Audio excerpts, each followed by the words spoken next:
Earlier today, I had two friends over, one regular one and one Indian one. I learned a lot about like the Indian culture, and then we had a discussion about like religion, because if you didn't know, like I guess like Indians are Hindus, and you know that's like not the right, I know it's not the right path, so hopefully Sarah changes her mind.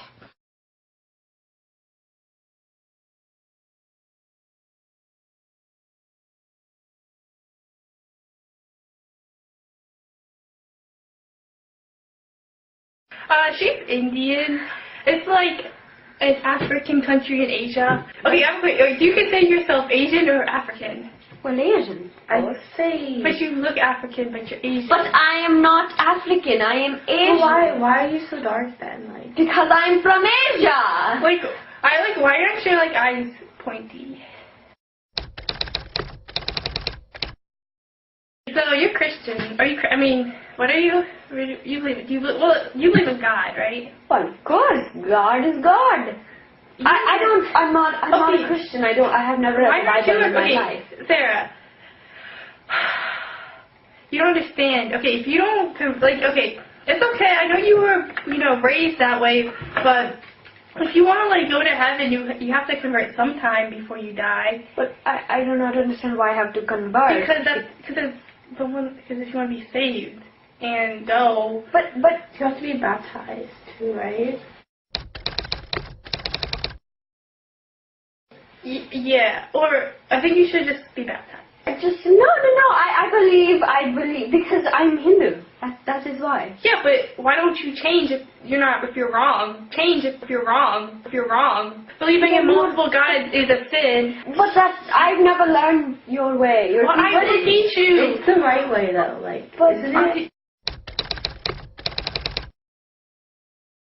So you want to go to hell? I'm Hindu, that's it.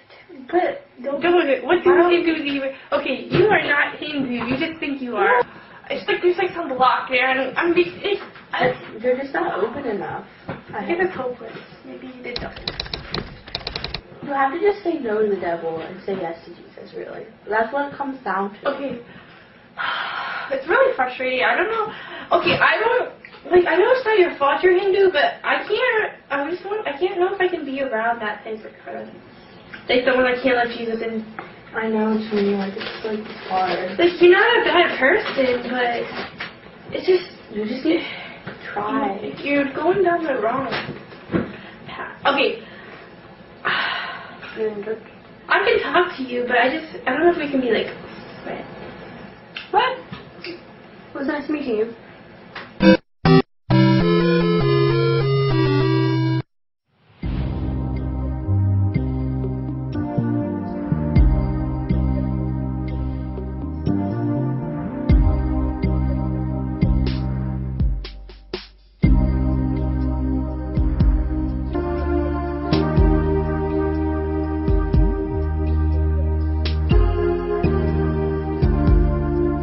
I'm a hypnotherapist, but I also, about 9 years ago, started a radio show from my office that I wanted to introduce to the world other tools, other things like feng shui and astrology. I became Jade the Love Muse on my radio show because I was sort of coming across a lot more relationship issues. So would you consider yourself kind of New Age?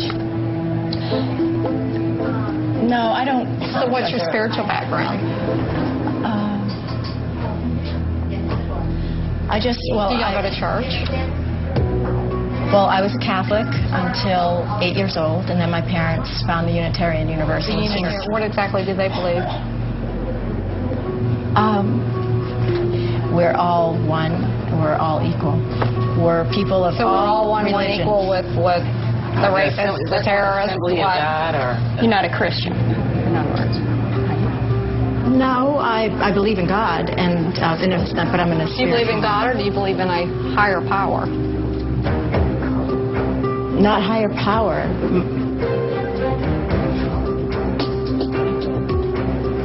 So, I felt attacked. Are you spiritual? Do you believe in God, or do you call him the higher power? That's not the first thing you ask somebody. I would never in my life do that to anybody.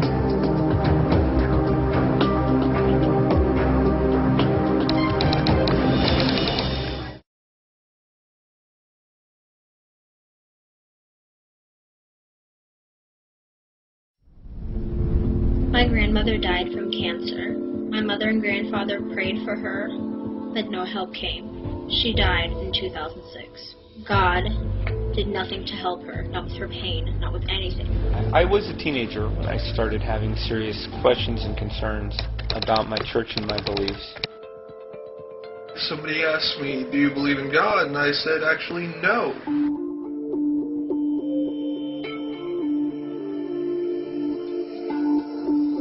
I thought that if I could see just one thing that was supernatural, then maybe the belief in God and Jesus were justified all along.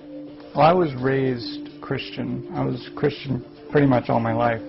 Then came a time when I was a teenager, and I sort of started to ask questions, the classic, why has this happened?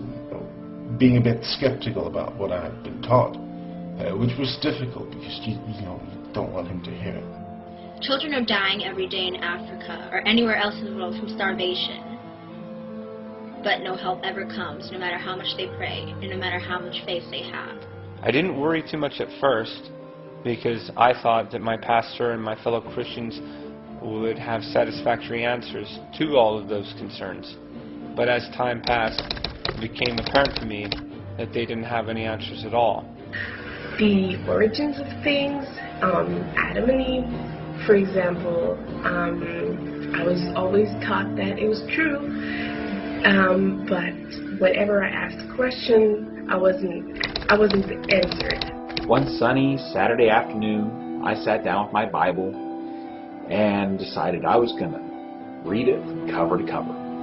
You know, I hadn't read the entire Bible cover to cover straight through before, and that kind of troubled me. And so I decided to read the Bible. Somewhere in the middle of the Old Testament, exactly where I don't recall, I put my Bible aside and I said to myself, you know what? God's a monster. I remember distinctly praying to God, asking Him to guide my interpretation and to give me the interpretation that He wants me to get from it. God is an arrogant and completely selfish being. This is why I became an atheist. And so I started reading in Genesis, and by the time I finished it, I was an atheist.